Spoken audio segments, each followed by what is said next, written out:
The only consolation is, everybody is like this. Now that you're learning management as a science, I would like you to understand, there is a whole science of inner management. If you don't learn that, you may manage businesses, you may manage industry, but still you will not live a life of fulfillment and well-being. If you want to live a life of fulfillment and well-being and offer the same to people around you, it's extremely important you know what it means to manage your interiority. Right from my childhood, the education that I received, though they sent me to the best possible schools around, it didn't mean anything to me because my sense of listening and looking at people was such, when the teachers were talking whatever, chemistry, biology or mathematics, one thing I could clearly see was whatever they were saying didn't mean a damn thing to them. And I was not willing to listen to anything from somebody who is talking something which doesn't mean anything to him. If he put his heart into it, I'm willing to be there, otherwise I'm out. Because somewhere I have so many things on my agenda for the day. 24 hours are packed with too many things. I'm not willing to spend an hour or even 5 minutes listening to someone who is talking something which doesn't mean anything to him.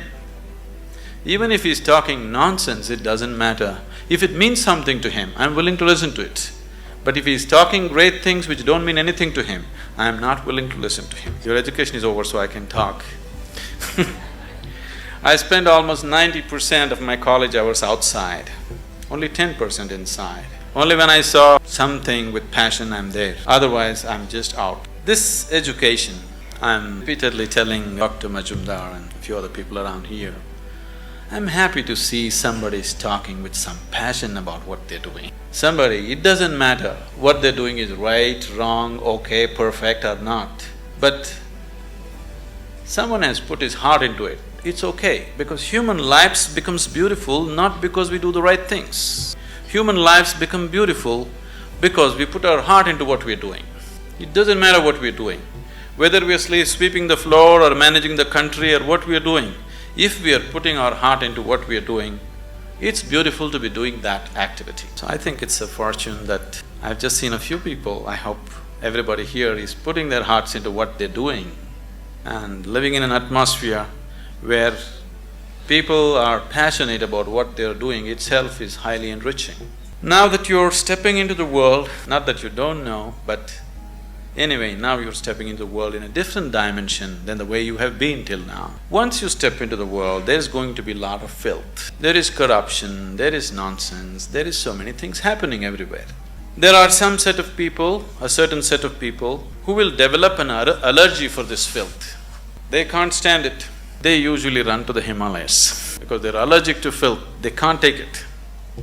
They want everything pure, but such a thing will not happen because the filth of the world has one way or the other has entered our minds. Whether we empower that filth or not is all the option that we have.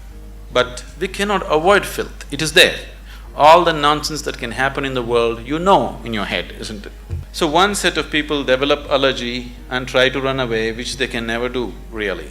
Another set of people, a large segment of people unfortunately, have come to their own kind of philosophies. Anyway, world is full of filth, let me also become filth.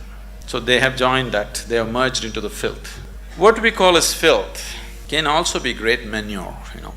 Indian spirituality has always used lotus as a symbolism. Why a lotus flower is? A lotus flower grows best where the filth is thick. This filth which is stinking, which you can't bear, has transformed itself into a fragrant, beautiful flower. This option also is with us every moment of our life.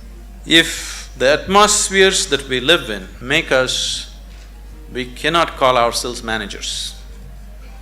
If we make the atmospheres that we live in, only then we can call ourselves managers. Being a manager means we are going to create whatever we see as the most beautiful thing to happen right now. Allowing situations to create you is not management at all. Creating the situations that we want is management. As many of them have said many things, this process of education, there is a certain exhilaration now that education is over, you're stepping into your new dimension of life, the excitement and it's always beautiful to step into something new that you believe is going to be wonderful. But what we have seen with life with most people is, now let's say somebody got a job, the first day when they went and sat behind this table was the most fantastic place in the world. But within a few years, behind the same table, they're manufacturing blood pressure, diabetes, ulcers and whatnot. This is not because there is something wrong with the jobs that we do, this is not because there is something wrong with the world that we live in. It is simply because we have not paid sufficient attention to ourselves. We have paid too much attention to what is outside. To succeed in the world, people are always thinking, great aspirations will make you successful. Aspiration is just an initial starting point.